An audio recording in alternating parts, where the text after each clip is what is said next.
Hi friends, welcome back to value investing. Shigachi industries limited, इस company का business as well as इनके जो products है वो मुझे काफ़ी अच्छे लगे हैं।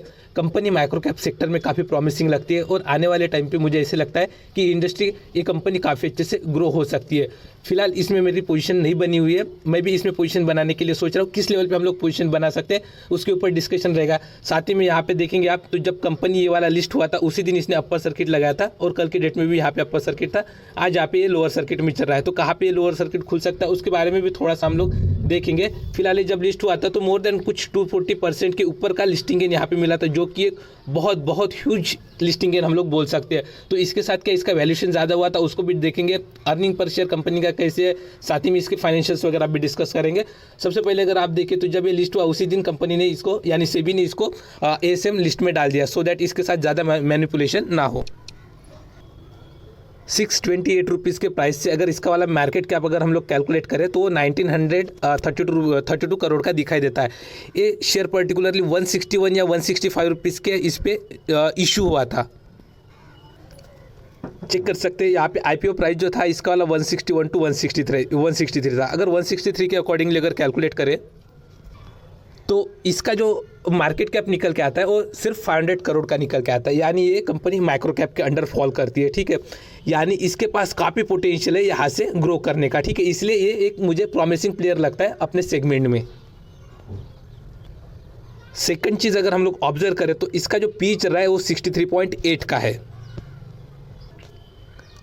पीयर्स के साथ अगर कंपेयर करें तो पिडिलाइट, एसआरएफ, आरती इंडस्ट्रीज, तो पिडिलाइट को अगर छोड़ दे तो ये 2-3 जो कंपनीज है ना, तो इसके कंपैरिजन में अगर देखें हम लोग तो इसका वाला जो पी मल्टीपल है वो ज़्यादा निकल के आता है। ठीक है, अभी आज 5% का लोअर सर्किट लगा हुआ है, इसके वजह से ये वाला जो पी है वो थोड़ा सा रिड्यूस हो जाएगा, लेकिन इतने पी पे मुझे नहीं लग रहा है कि ये मतलब सस्टेन होगा करके। ठीक है, अभी के लेवल पे बोल रहा हूँ मैं।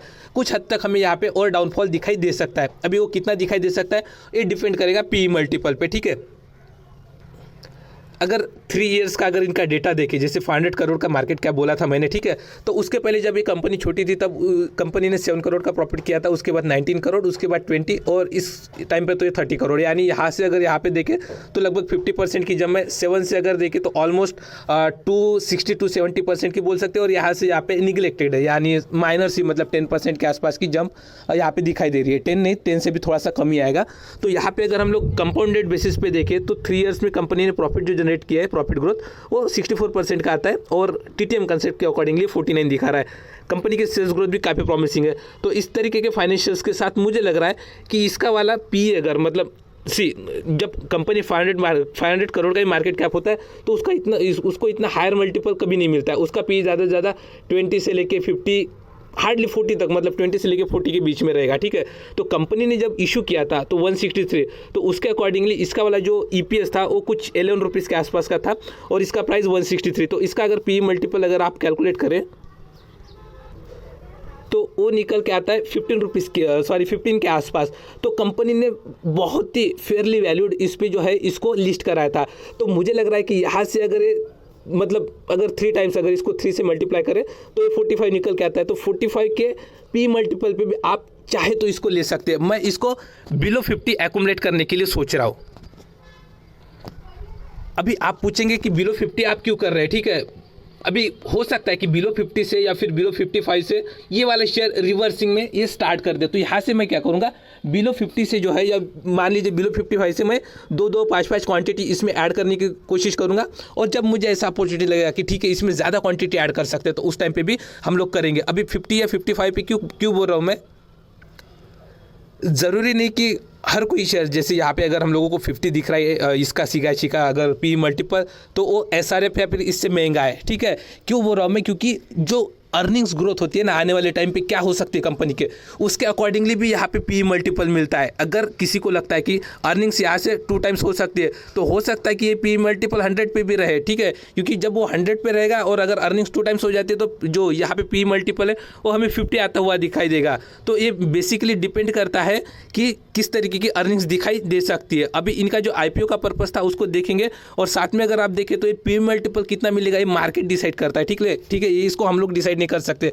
तो किस टाइप का पी मल्टीपल आपके लिए फेवरेबल है उसके अकॉर्डिंगली आप पोजीशन बना सकते हैं। अगर किसी को चाहिए, जैसे मैंने बोला कि 15 पे लिस्ट हुआ था, तो किसी को लगेगा कि अगर 30 का पी मल्टीपल उसको सही लगता है तो हार्डली आप जो 163 का प्राइस है ना, तो उसको मल्टीप्लाइड बाय 2 कर दीजिए आप, ठीक है। तो ऐसा अगर आप करेंगे तो मान लीजिए 326 आ रहा है शायद, या 326, तो कोई चाहे तो उसको 326 पे एकोमोडेट कर सकता है। अगर किसी को लगता है कि ये मान लीजिए जो पी मल्टीपल है ये थोड़ा सा और ज़्यादा रहेगा, मान लीजिए 40 का अगर उसको लगता है, तो 40 के अकॉर्डिंगली आप यहाँ पे कैलकुलेट कर लीजिए, ठीक है। तो इसको कैसे करना है, तो आप इसका वाला पी मल्टीपल जो है याद रखिए 11 का है। अगर किसी को लगता है कि 40 का पी मल्टीपल उसके लिए फेवरेबल है, तो आप ले लीजिए 440 के प्राइस पे, ठीक है। तो इसके अकॉर्डिंगली आपको ये कैलकुलेट करना है। आपको आई बिलीव आपको ये कैलकुलेशन समझ में आ गया होगा कि जो पी मल्टीपल है उसको आप 11 से मल्टीप्लाई कर लीजिए, ये 11 फिक्स है, पी मल्टीपल आपका चेंज हो सकता है, ठीक है। यहाँ से मैं 50 का पी मल्टीपल कंसीडर कर रहा हूँ, तो ये लेस देन 550 अगर मिल जाता है तो मेरा 2 क्वांटिटी 5 क्वांटिटी में ऐड करने के लिए कोशिश करूँगा। इनका फंड रेज करने का अगर हम लोग पर्पस देखें तो यहाँ पे आप देख सकते हैं कि कंपनी 3 जगह पे जो है एक्सपेंशन के बारे में सोच रही है, ठीक है। एक तो गुजरात प्लांट में, दहेज गुजरात में, जो कि एमसीसी इनका जो मेन प्रोडक्ट है, जिसमें एक तरीके से बोल सकते हैं कि इनको अच्छा खासा एक वर्किंग एक्सपीरियंस है उनका वाला पास्ट कुछ 25 या 30 ईयर्स से, तो इसमें इनको एक महारत हासिल है। तो इसमें ये वाला पर्टिकुलरली दहेज में ये कर रहे हैं, और उसके साथ साथ झगाड़िया ये भी गुजरात में है, तो यहाँ पे भी एक जो इनकी फैक्ट्री है वहाँ पे भी ये लोग एक्सपेंशन के प्लान में, और एक CCS इनका वाला प्रोडक्ट है, उसको भी ये कंपनी जो कैपेसिटी है उसको बढ़ाने के लिए ये 32 करोड़ स्पेंड करेगी। यानी अगर हम लोग इसका कैलकुलेट करें तो 32 लेट से 30 और ये भी 30, तो अप्रॉक्सीमेटली 90 करोड़ जो है कंपनी प्लान कर रही है एक्सपेंशन के लिए। और कंपनी ने जो फंड रेज किया है वो 125 करोड़ का है, ठीक है। तो कुछ जो अमाउंट बचा हुआ है लगभग 30-35 करोड़ का, तो ये कंपनी जो भी उनके लिए रिक्वायरमेंट रहेगा कंपनी के लिए, तो जैसे ये वाला एक्सपेंशन अगर करते तो कुछ एम्प्लॉयज़ वगैरह या फिर कॉर्पोरेट वगैरह गवर्नेंस के लिए उनको जो चाहिए तो उसके लिए भी कंपनी खर्च करेगी। अभी थोड़ा सा और अगर हम लोग डीप में देखें तो कंपनी के पास अच्छे खासे रिजर्व्स ऑलरेडी प्रेजेंट है, जो कि 96 करोड़ के निकल के आते। बोरोइंग्स इनकी लगभग एक ही रेंज में है। आई बिलीव ये अभी कम तो नहीं होनी चाहिए, क्योंकि उन्होंने ऑलरेडी लोन जो लिया हुआ है उसको रिपेमेंट का ऐसा कुछ इन्होंने ऑब्जेक्टिव ने डाला हुआ है जब इन्होंने IPO रेज किया था, इशू फंड रेज किया था उस टाइम पे। सो हो सकता है कि इसी रेंज में रहे, लेकिन यहाँ पे जो है इनके रिजर्व भी बढ़ेंगे और इनके वाले जो एक्सपेंशन होंगे उससे इनके वाले अर्निंग्स भी बढ़ेंगे। तो यहाँ पे जो CWIP का फिगर है ना, ये आने वाले टाइम पे हमें और इंप्रूव होता हुआ दिखाई देगा।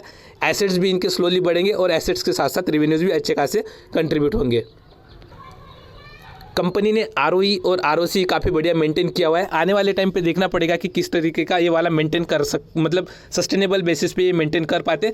लेकिन मोर देन 20 या 25 का फिगर रहेगा तो डेफिनेटली ये मतलब 37 है तो 30 भी अगर आ जाता है आने वाले टाइम पे, और कंपनी उसके रिगार्डिंग क्लैरिफिकेशन देती है, जैसे कुछ अगर प्रोडक्ट में डाइवर्सिफाई करती है और पर्टिकुलरली उसका अगर मार्जिन लो हो जाता है तो उस टाइम पे कंपनी क्लैरिफिकेशन देगी कि वो कैसे कम हो रहा है। लेकिन इसके ऊपर आपको इतना ज़्यादा ये नहीं करना चाहिए, वरी नहीं करना चाहिए, क्योंकि ऑलरेडी कंपनी जो है मोर देन 20-25% का ROE और ROC कंपनी जनरेट कर पा रही है।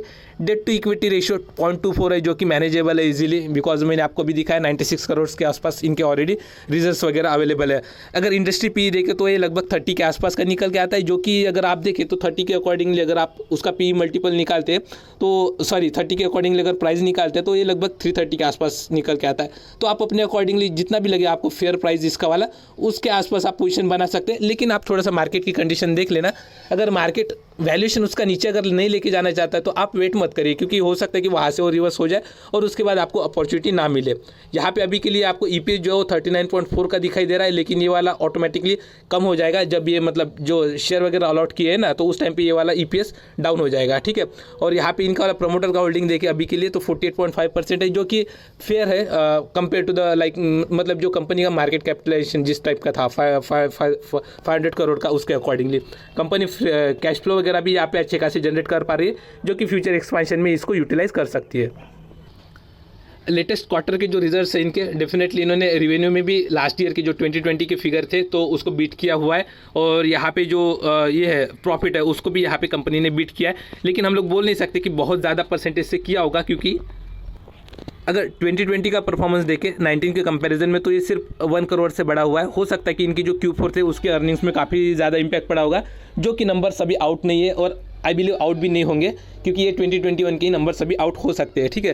तो यहाँ पे इतना ज़्यादा मतलब ऐसा कुछ वरी करने वाली बात नहीं है। कंपनी ने रिजल्ट्स वगैरह अच्छी पोस्ट किए हुए हैं, और इसके साथ साथ लेटेस्ट शेयर होल्डिंग पैटर्न वो अवेलेबल नहीं है। वो जब मतलब ये आने अभी लिस्ट हो गया ना, तो अभी 1 या 2 महीने के अंदर इनका वाला जो लेटेस्ट शेयर होल्डिंग पैटर्न है वो भी आउट हो जाएगा। और इसके साथ साथ हम लोग देख पाएंगे कि मतलब म्यूचुअल फंड ने एज वेल एज एफआई ने तो किस तरीके से यहाँ पे स्टेक वगैरह लिया हुआ है, उसको हम लोग यहाँ पे देख पाएंगे। अभी ये वाला जो भी मतलब दिसंबर क्वार्टर की जो शेयर होल्डिंग है वो स्लोली आ रही है। आज IRCTC की आई है, और आने वाले टाइम पे हो सकता है कि स्लोली हर कंपनी की आ जाए, तो उस टाइम पे हम लोग इस कंपनी के ऊपर भी फोकस करेंगे। आई होप ये वीडियो आपको क्लियर हुआ होगा। अगर हुआ है तो इस वीडियो को लाइक करिए और इस चैनल को सब्सक्राइब करिए। Thanks for watching this video.